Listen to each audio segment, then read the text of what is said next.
இன்றைய தினம் சனிப்பெயர்ச்சி பலன்கள் நிகழ்ச்சியிலே விருச்சிக ராசிக்கான பலன்கள் தொடர்கிறது. இரண்டாம் பகுதி. விருச்சிக ராசிக்கு ஏர் நாட்டு சனி ஆரம்பமாகுது இந்த சனிப்பெயர்ச்சியில். நாளைக்கு சனிப்பெயர்ச்சி 21ஆம் தேதி டிசம்பர் காலையில் 7:51 சனிப்பெயர்ச்சி. நாளையிலேருந்து ஏர் நாட்டு சனி ஸ்டார்டிங். இந்த ஏழரை நாட்டு சனி சில பேருக்கு நல்ல பண்ணும், சில பேருக்கு கெடுதல் பண்ணும்.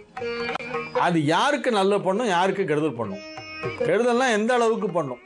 அப்ஸ் அண்ட் டவுன்ஸ் எல்லாருக்குமே லைஃப்ல இருக்கும். எல்லாருமே அப்படியே பிறந்ததுலேருந்து தங்க கிரீடம் வச்சுக்கிட்டு உட்காந்துருக்க முடியாது. எல்லாரும் ஒரு சில காலகட்டத்தில் சில வாழ்க்கையில பிரச்சனைகளை சந்தித்து தான் வருவார்கள். ஒரு சிலருக்கு பொருளாதார ரீதியாக பிரச்சனை இருக்கும், சில பேருக்கு பண கஷ்டங்கிறது இருக்காது. அப்படிப்பட்டவர்களுக்கும் அந்த சனி ராசியை கடந்து வரக்கூடிய காலகட்டங்கள்லாம் குடும்பத்தில் ஏதாவது கடுமையான மனவேதனை அளிக்கக்கூடிய விஷயங்கள்லாம் நடந்திருக்கும். நடக்காம இருக்கவே முடியாது. பிறந்ததுலேருந்து நான் லைஃப்ல கஷ்டமே படாமல் இருக்கேன்னு சொல்லி யாராவது சொன்னாங்கன்னா அது சும்மா சொல்றாங்கன்னு தான் நான் சொல்லுவேன். ரொம்ப ஆவரேஜான ஒரு வாழ்க்கை வாழறவங்க சில பேர் அந்த மாதிரி ஒரே மாதிரியே இருந்துடுறாங்க. ரொம்ப சராசரியான வாழ்க்கை, ஏதோ சம்பாதிச்சோம், சாப்பிட்டோம், கடவுள் நமக்கு ஒரு மோரிஞ்சாத்துக்கும் நார்த்தங்காய்க்கும் வசதி கொடுத்துருக்கார் அப்படின்னு சொல்லி அதை சாப்பிட்டு அப்படியே படுத்து தூங்கிடுது. அந்த மாதிரி இருக்கிறவங்க வேணால் அப்படியே போயிடும் லைஃப். ஓரளவு நல்ல ஒரு ஸ்திதிக்கு வரணும்னு ஆசைப்படக்கூடிய அதற்கான தகுதி உள்ளவர்களாக இருந்தால் கஷ்ட நஷ்டங்களை தாண்டித்தான் வர வேண்டும். கஷ்டம் இல்லாத வாழ்க்கை, நஷ்டம் இல்லாத வாழ்க்கை யாருக்குமே கிடையாது.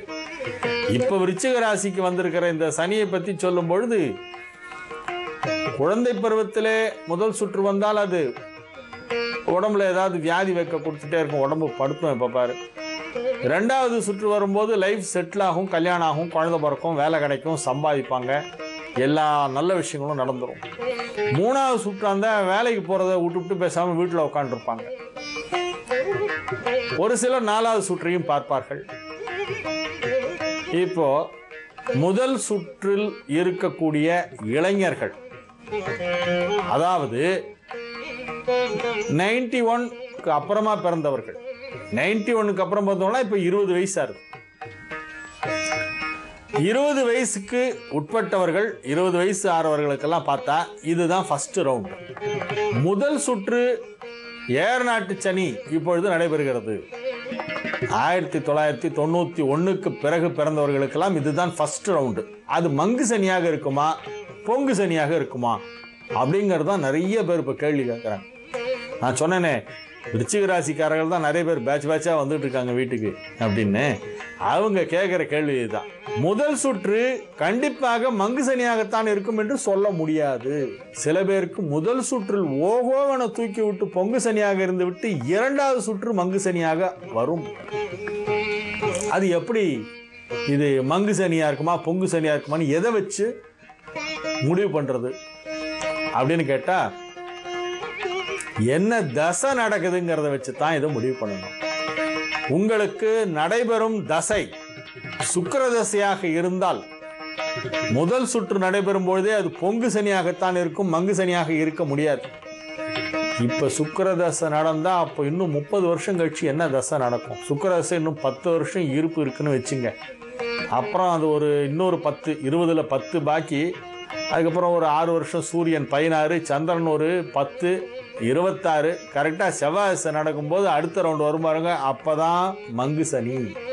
சுக்கிர தசை நடைபெறும் 20 வயது 21 வயதுக்கு உட்பட்ட விருச்சிக ராசிக்காரர்களுக்கு இது பொங்கு சனியாகத்தான் இருக்கும், மங்கு சனியாக இருக்க முடியாது.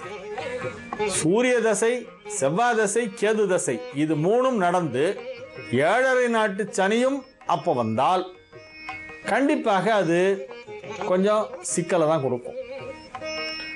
சுக்கிர தசை நடைபெறுபவர்களுக்கு ஏர் நாட்டு சனி வந்தால் ஏர் நாட்டு சனியை பற்றி நீங்கள் கவலையே பட வேண்டாம்.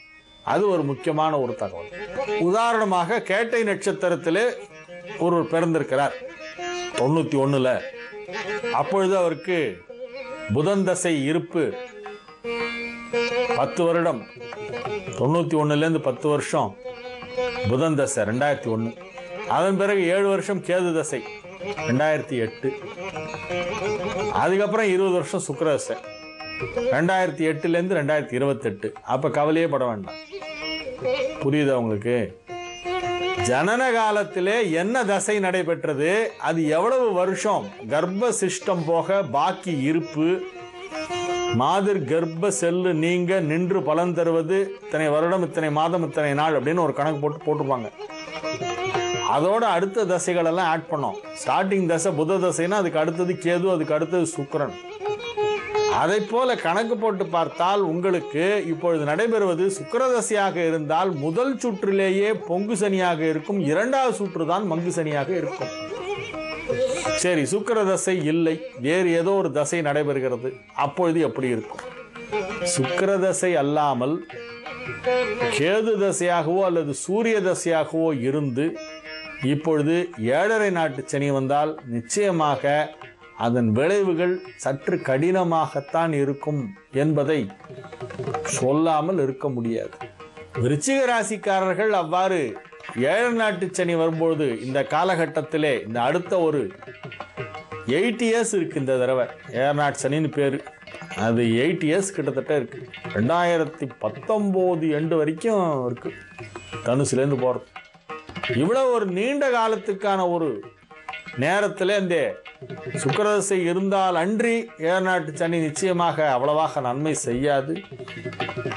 இந்த ராசியிலே பிறந்தவர்கள் முருகனை வழிபட வேண்டும். இது செவ்வாயுடைய வீடு விருச்சிகம். ஆகவே முருகப்பெருமானை வழிபடுங்கள். கந்தர் அனுபூதி, கந்தர் அலங்காரம் இதெல்லாம் படிங்க. கந்தர் அனுபூதிங்கிறது அருணகிரிநாதர் பாடியது. அதை படித்தால் ரொம்ப அதிக அளவிலே நன்மைகள் நடக்கும். கந்தர் அலங்காரத்திலே நாளன் செய்யும் என்னும் அற்புதமான ஒரு பாடல் ஒன்று இருக்கிறது.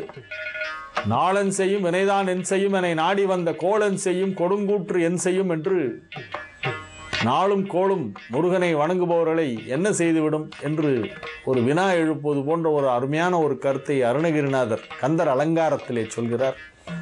ஆகவே முருகன் வழிபாடு செய்வது, கந்தர் அலங்காரம் படிப்பது, கந்தர் அனுபூதி படிப்பது, இவற்றையெல்லாம் இந்த ராசிக்காரர்கள் செய்து வந்தால் இந்த 7.5 நாட்டு சனியால் ஏற்படக்கூடிய தீமைகள் சற்று விலகும்.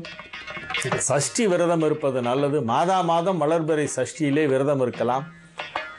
கார்த்திகை நட்சத்திரம் வருகின்ற நாளிலே விரதம் இருக்கலாம். கிருத்திகை விரதம், சஷ்டி விரதம் இது இரண்டும் செவ்வாய்க்கிழமை விரதம். இவையெல்லாம் இருந்து முருகப்பெருமானை வழிபட்டு கந்தர் அனுபூதி, கந்தர் அலங்காரம் போன்றவற்றை எல்லாம் படித்து கொண்டு வந்தால் நிச்சயமாக சனியால் ஏற்படக்கூடிய விளைவுகளெல்லாம் குறையும், நன்மைகள் நடக்கும்.